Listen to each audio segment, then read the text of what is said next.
Hello बच्चों, तो आज हम पढ़ने जा रहे हैं मोशन चैप्टर का अपना सेकंड जो लेक्चर है ना। तो अब इसमें हम पढ़ने जा रहे हैं फिजिकल क्वांटिटी के बारे में। इससे पहले अपने लोगों ने रेस्ट और मोशन की जो टर्म्स थी उनको हमने डिस्कस किया था, उनको हमने समझा था। अब हम पढ़ने जा रहे हैं फिजिकल क्वांटिटी के बारे में। असल में क्लास 11 में हम बहुत सारा पढ़ते हैं फिजिकल क्वांटिटी के बारे में, लेकिन 9th के बिहाफ पे हम क्या पढ़ेंगे कि भाई फिजिकल क्वांटिटी के बारे में पढ़ेंगे। तो फिजिकल क्वांटिटी हमारी क्या होती है? फिजिकल क्वांटिटी हमारी ये होती है कि जिनको हम मेजर कर सकते हैं, है ना। ऐसी क्वांटिटी जिनको हम मेजर कर सकते हैं, जैसे कि मास है, लेंथ है, टेम्परेचर है। तो इसको हम जो हमारा इंस्ट्रूमेंट होता है उससे हम मेजर कर सकते नहीं कर सकते हैं। तो ऐसी क्वांटिटी जिनको हम किसी फिजिकल इंस्ट्रूमेंट से हम क्या कर सकते हैं, मेजर कर सकते हैं, तो वो हमारी क्वांटिटी क्या होती हैं? फिजिकल क्वांटिटी होती हैं, है ना। तो अब फिजिकल क्वांटिटी को हम एक्सप्रेस कर सकते हैं यूनिट्स और नंबर्स की टर्म्स में। जैसे कि अगर मैंने आपको बोल दिया कि जो 500 केजी, तो 500 बेटा जो यहाँ पे 500 जो होगा वो क्या होगा? नंबर होगा, और केजी क्या होगा? यूनिट होगा, है ना। जैसे ऐसी मैं बोल दूं 500 लीटर बोल दूं, तो लीटर क्या होगा? यूनिट होगा, और 500 क्या होगा? नंबर होगा। तो ऐसी क्वांटिटी जिनको हम मेजर कर सकते हैं और एक्सप्रेस कर सकते हैं यूनिट्स और नंबर्स की फॉर्म में, तो इनको हम क्या बोलेंगे? फिजिकल क्वांटिटी बोलेंगे। आपको आया समझ में? ठीक। अब फिजिकल क्वांटिटी जो होती है बेटा, डायरेक्शन के बिहाफ पे, on the basis of direction. अभी हम डिपेंडेंस के बारे में बात नहीं कर रहे हैं, क्योंकि अगर हम डिपेंडेंस के बारे में बात करेंगे तो हम क्लास 11 में पहुंच जाएंगे।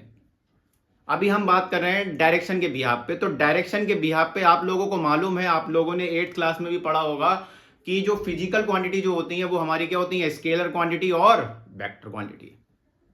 ठीक है। अब स्केलर क्वांटिटी क्या होती है?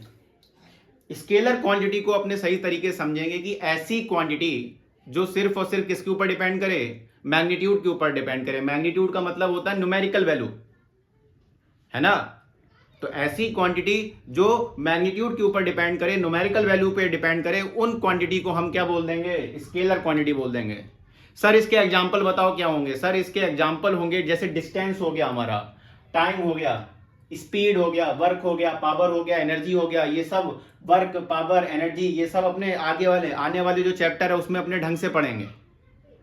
ठीक है। डिस्टेंस अभी जस्ट इसका जो 3rd लेक्चर होगा उसमें हम डिस्टेंस के बारे में पढ़ेंगे। तो ऐसी क्वांटिटी जो किसके ऊपर डिपेंड करे?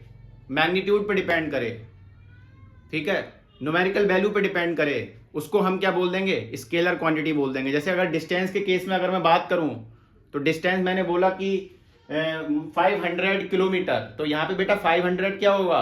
Numerical value. किलोमीटर तो बेटा यूनिट है ना, वो तो यूनिट है। ठीक है।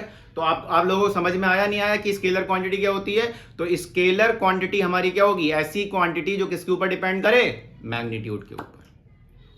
ठीक है। अब बात आती है वेक्टर क्वांटिटी की। अपने हैं अभी 9th क्लास के अंदर, और 9th क्लास के अंदर जो डेफिनेशन स्कूल वगैरह में पढ़ाई जाती है वो बेटा गलत डेफिनेशन पढ़ाई जाती है। ठीक है। स्कूल में बोल देते हैं कि वेक्टर क्वांटिटी हमारी ऐसी क्वांटिटी होती है जो किसके ऊपर डिपेंड करे? Magnitude as well as direction के ऊपर डिपेंड करे। लेकिन ये प्रॉपर डेफिनेशन नहीं है, क्योंकि जब अपने क्लास 11th में आते हैं तो प्रॉपर डेफिनेशन ये है कि वेक्टर क्वांटिटी हमारी वो क्वांटिटी होती है जो किसके ऊपर डिपेंड करे? Magnitude as well as direction, और साथ ही साथ में वेक्टर लॉ ऑफ एडिशन को फॉलो करें।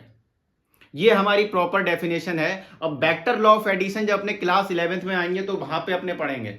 लेकिन अगर आप क्लास 9th की एस सी वर्मा किताब उठाएं फिजिक्स की, तो उसमें एक लाइन लिख रखी है जो मैंने यहां पे लिख रखी है, ठीक है, वेक्टर क्वांटिटी में, कि a quantity that has magnitude, ऐसी क्वांटिटी जिसके पास क्या हो? मैग्नीट्यूड भी हो एज वेल एज डायरेक्शन भी हो, and that follow the same rule of addition. कह रहा है कि जो सेम रूल जो है एडिशन के, जो कौन फॉलो करता है? डिस्प्लेसमेंट फॉलो कर रहा है। ठीक है। ऐसी क्वांटिटी जिसके पास क्या हो? मैग्नीट्यूड भी हो और डायरेक्शन भी हो, और वो सेम रूल, एडिशन के सेम रूल फॉलो करता हो, जो क्या करते हैं? अपना डिस्प्लेसमेंट करता है। तो ऐसी क्वांटिटी को हम क्या बोल देंगे? वेक्टर क्वांटिटी बोल देंगे। अब तुम्हारे दिमाग में आता होगा कि सर ये वेक्टर लॉ ऑफ एडिशन है, ये तो आपने पढ़ाया नहीं, और हमको बेटा खाली डेफिनेशन समझनी है और सवाल जिस तरीके से आएंगे वो हम देखेंगे, ठीक है। क्योंकि अगर अब ये सारी चीजें पढ़ने लग गए तो इसका मतलब फिर सीधे 11th क्लास के लेक्चर देखना चालू कर दो, है ना।